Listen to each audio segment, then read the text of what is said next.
ይቅርታ ጠይቂው። እኔ ይቅርታ እንድትይው ነው እፈልጋለሁ። በቃ ተይው። አሁን ሁሉም ነገር እሱ ያጠፋው ምን ያለው ምናምን ነገር እንተወው እኮ በቃ። ደግሜ ከልብ ይቅርታ ጠይቃለሁ። በቃ ልጃችንን በሰላም እናሳድግ። ሌላው ነገር ይቅርና ልጃችንን በሰላም እናሳድግ።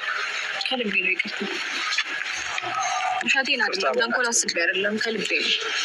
ሩታዬ የኔ እናት፣ የኔ ጀግና፣ የኔ አንበሳ፣ የልዑልዬ እናት ከልቤ ነው። ተንኮል አስቤ አይደለም ይቅርታ መጠይቅ አለችው እኮ። ማነው ልክ እንደኔ ሩታ ያሳዘነች? የእውነት በጣም አሳዝናኛለች። ለማንኛውም እንኳን ታረቃችሁ፣ እንኳንም ሰላም አወረዳችሁ። በዚህ አጋጣሚ ዴቭ ወንድማችን እጅግ በጣም አድርገን ከልብ እናመሰግናለን ስላስታረቃቸው፣ ሰላም ስላወረዱ በጣም ተደስተናል ማለት ነው። አይ በጎችዬ እንደው መልካም የመቃጠል ጊዜ ይሁንላችሁ። አሁን ታረቁ። እንደው ምን ሊውጣችሁ ነው? ለነገሩ ጋሽ አሸብር ያዙ ልቀቁኝ ያለው እኮ ለበጎቹ ሞራል ሲል ነው። ለበጎቹ ሞራል ሲል ነው። በቃ ለአንቺ ስልታነቅ ከሀገር ልውጣ አላለም። እንዳትወጣ በህግ አምላክ እንዳትወጣ። ላይክ፣ ሼር፣ ሰብስክራይብ እያደረጋችሁ እስከ መጨረሻው ከኔ ጋር ሁኑ። ሌላው ደግሞ አንዳንድ በጎች ደግሞ አዋረደችን ሩታ። በጣም ነው እንዴ የተዋረዳችሁት? በጣም ነው እንዴ የተዋረዳችሁት? የእናንተም እናት እኮ እንዲህ ናት። እናት ለልጇ የማትከፍለው ዋጋ የለም። ገባችሁ አይደለም? ደፋሪ ነበረችው፣ ፈሪ ትሆናለች። ለልጇ ስትል የማትገባበት የማትሆነው ነገር የለም። ሩታም ደግሞ ለልጇ ስትል ነው የተሸነፈችው ማለት ነው። አታካብዱ ምድረ ክባድ ሁላ ማለት ነው። አሰላሙ አሌይኩም ወረህመቱላሂ ወበረካቱ። ውድና የተከበራችሁ ቻናል ቤተሰቦች ሰላም ብያለሁ። በያላችሁበት ሰላማችሁ አላህ ይብዛልኝ። ላላህ ብዬ ወዳችኋለሁ። ለቤቴ ወይ ለቻናሌ አዲስ ከሆናችሁ ሰብስክራይብ እንዲሁም የደወል ምልክቱን በመጫን ቤተሰብ ይሁኑ። ከዚህ በፊት ቤተሰብ ሆናችሁ ላይክ፣ ሼር፣ ኮመንት ለምታደርጉልኝና ለምታበረታቱኝ እጅግ በጣም አድርጌ ከልብ አመሰግናለሁ። አላህ ያክብርልኝ። ዛሬም እንደተለመደው በሌላ ቪዲዮ መጥቻለሁ። ቪዲዮን ከወደዳችሁ ላይክ፣ ሼር፣ ሰብስክራይብ ማድረጋችሁን እንዳትረሱ። የዛሬ ቪዲዮ መግቢያችሁ ላይ እንዳያችሁት ወይም እንዳደመጣችሁት እንግዲህ የነ ዴቭ እና የነ ሩታ የጋሽ አሸብር ቪዲዮ ነው ማለት ነው። ጋሽ አሸብርና ሩታዬ እንግዲህ ዛሬ ሰላም አውርዷል። በማን አማካኝነት? በወንድሙ በዴቭ አማካኝነት ማለት ነው። እንግዲህ እሱ ነገር ተይውና አንቺ አጥፍተሻል፣ እንግዲህ አንቺ ይቅርታ እንድትጠይቂው ነው የምፈልገው ሲላት ዴቭ፣ ሩታዬም ከዚህ በፊትም ይቅርታ ጠይቄዋለሁ፣ ይቅርታ ስጠይቀውን ከልቤ ነው፣ አሁንም ከልቤ መነጨ ይቅርታ ነው የምጠይቅህ እንጂ ተንኮልን አስቤ አይደለም ብለው እንግዲህ አቅፋው ተሳስመዋል ማለት ነው። የእውነት እጅግ በጣም ልቤ ነው የነካችው። በቃ ምን እንደሆነ እያወቅኩኝ ግን አሳዝናኛለች ሩታዬ፣ የኔ ምስኪን፣ የኔ አንበሳ፣ የኔ ጀግና ማለት ነው። ጀግኒትም እኮ ትሸነፋለች እናቴ። እናት ለልጇ ትሸነፋለች። ሩታ እኮ በዚህን ሰዓት አንገቷን ዝቅ ያደረገችው የተሸነፈችው እኮ ለልጇ ነው። የኔ አንበሲት ማለት ነው። ለማንኛውም ዴቭ እጅግ በጣም አድርገን ከልብ እናመሰግናለን ስለታረቁ፣ ሰላም ስላወረዱ ማለት ነው።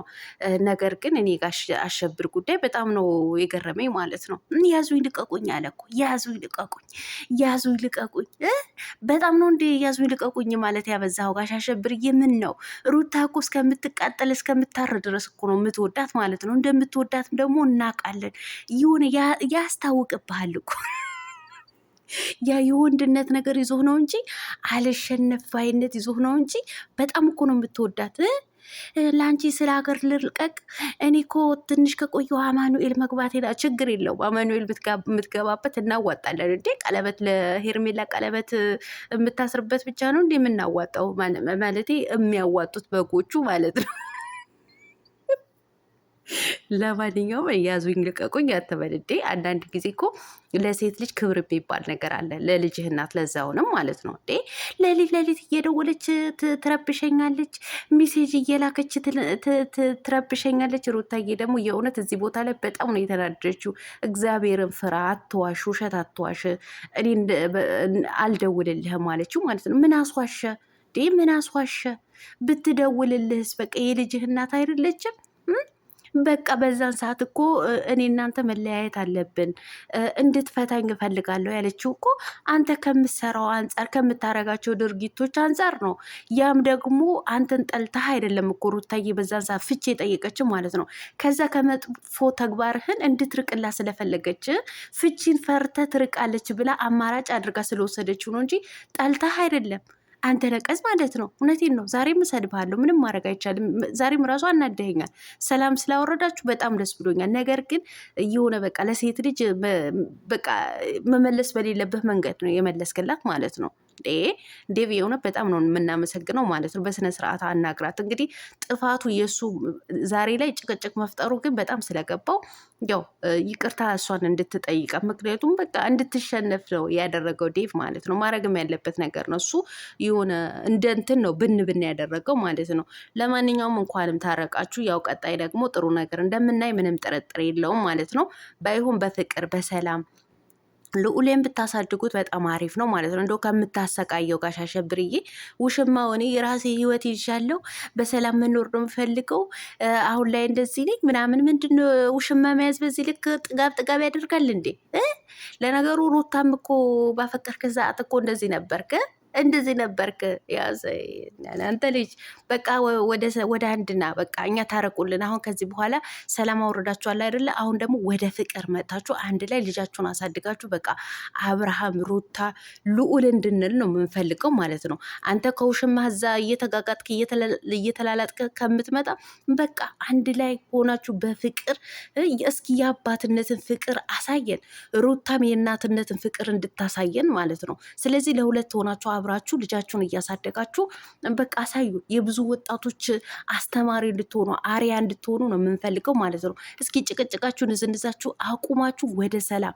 እስኪ አሁን ደግሞ በዓል ነው አይደለ? የፋሲካ በዓል ነው፣ የክርስቲያን የፋሲካ በዓል ነው አይደለ?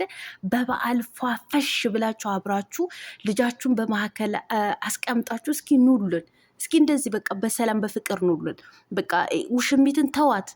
ውሽሚት ያስካት እኮ ወደሃት አፍቀረሃት እኮ አይደለም፣ በይሉንታ ነው። አለቅህም ስላለች ነው የተጣበቅባት እንጂ ወደሃት አፍቀረሃት አይደለም። እሷን እዛች ጋር አስቀምጣትና ከልጅህ እናት ከሩታ ጋር ዘና እያልክናና እስኪ የትዳር ጣዕሙ ወጣቱን እንዲገባ አድርገው። ልጅ እንዴት ማሳደግ እንዳለበት፣ እንዴት በፍቅር ልጅን ማሳደግ እንደሚቻል እስኪ አስተምረን። ወጣቱ እስኪ ትምህርትም ይውሰድብህ። ስለ ትዳር፣ ስለ ልጅ አስተዳደግ እስኪ አስተምረው። ስለ ዝሙት ብቻ አይደለም እኮ ማስተማር ያለብህ። አንዳንድ ጊዜ በቃ አሁን ደግሞ ወልዳል፣ የልጅ አባትን አይደለ? ከሚስት ጋር እንዴት በፍቅር ልጅህን ማሳደግ እንዳለብህ አሳየን። ሩታዬንም የእናትነት ነገርን ታሳየን። በቃ እኛ ከዚህ በኋላ የምንፈልገው ከእናንተ ልጅ እንዴት ማሳደግ። እኔስ አልሐምዱሊላ ወልጅ ያለው ግን ያሉ እኮ ገና ወጣቶች ያላገቡ ያልወለዱ በቃ ማግባትን እንዲናፍቃቸው ወልደውን ደግሞ ልጃቸውን ለማሳደግ እንዲናፍቁ አድርጓቸው እስኪ። የእውነቴን ነው የምላችሁ። ማን ነው ልክ እንደኔ እንደዚህ አይነት ነገር በእነሱ ማየትን የናፈቀው ማለት ነው። እኔ እንደ ባልና ሚስት በቃ ተረጋግተው በዓልን ሲያሳልፉ ልጃቸውን በፍቅር ሲያሳድጉ ማየትን ናፍቆኛል። በቃ እነሱ ከተጨመሩ ጀምሮ ይኸው በጭቅጭቅ በንዝንዝ ሰው በዓል በደንብ አድርጎ የሀገር ልብስ ለብሶ ያሳልፋል፣ እነሱ በንዝንዝ። እስኪ አሁን ታሪክ ስሩልን፣ በፋሲካ ምድር ማለት ነው። ታሪክ ስሩልን። የአብርሃም ማድራቂ የሩታ ማድራቂዎች ይደሰቱ። ሁልጊዜ እኮ የእናንተ አድናቂዎች እኮ እናንተ ማዝናችሁ አድናቂዎቻችሁም እያሳዘናችሁ ነው ያላችሁት ማለት ነው። ለማንኛውም እንኳን ታረቃችሁልን፣ እንኳንም ሰላም አወረዳችሁ። አሁንም ታሪክ ስሩልን ነው የምለው ማለት ነው። የመልእክቴ ለአብርሃምና ለሩታዬ ማለት ነው። እና ታሪክ ስሩ በቃ እስኪ በፍቅር በሰላም ልዑልን አሳድጉት። በቃ ይሄ ውሽሚትን እንዶ በካልቾና በጥፊ አጠነጋግረህ አባራት፣ ከህይወት አስወጣት ማለት ነው። ለማንኛውም መልካም አዳር ብያለሁ። ወዳችኋለሁ። ላይክ፣ ሼር፣ ሰብስክራይብ ማድረጋችሁን እንዳትረሱ። እናንተ ሰብስክራይብ አድርጉኝ። እውነት ባላችሁ በሌላችሁ አካውንት ሰብስክራይብ አድርጉኝ። 22,000 ብሎ እኮ እናቴ ትሙት ብሎ ቁጭ አለ እኮ። ምን ሆናችሁ ነው? እስካሁን ድረስ እኮ ቢያንስ ምን አለበት 30,000 እንኳ ብታስገቡኝ። አንድ ዩቲዩበር እኮ ከዩቲዩበር ከታዋቂ ዩቲዩበር ሲመጣ እኮ በአንድ ቀን 20,000 30,000 እያስገባችሁ እኛን ምን አለበት? እኛን 6 ዓመት በሙሉ በዩቲዩብ ላይ እየበሰበስኩ 30,000 እንኳ አታስገቡኝም? ኧረ አላንፍሩ። የእውነቴን ነው የምላችሁ። 30,000 ያስገቡኝ። ትርፍ አካውንትን ካላችሁ ራሱ ሰብስክራይብ እያደረጋችሁ። ለማንኛውም ወዳችኋለሁ። መልካም አዳር ብያለሁ። ባይ